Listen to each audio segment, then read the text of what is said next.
result of the earthquake, and it was reported that the tsunami went approximately 6 miles inland, flooding cars, buildings, and basically wiping everything away.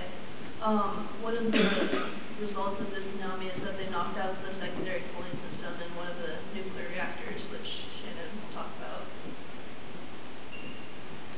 The primary reactor that they're worried about in Japan is the Fukushima 1 nuclear plant, which has 3 separate reactors.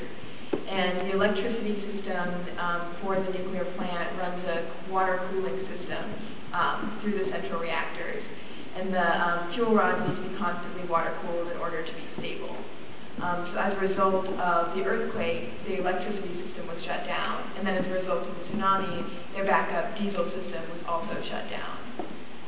So it's now really difficult to water cool the fuel rods, which led to a partial meltdown that they think released radioactive gases and probably caused the explosion in that plant. It's actually a little bit tough to report on what's happening because in between times when we researched it yesterday and when we came here now, there have been 2 more explosions at the plant. They started off not being fairly sure that there wasn't going to be a large-scale meltdown. Now they're not quite so sure.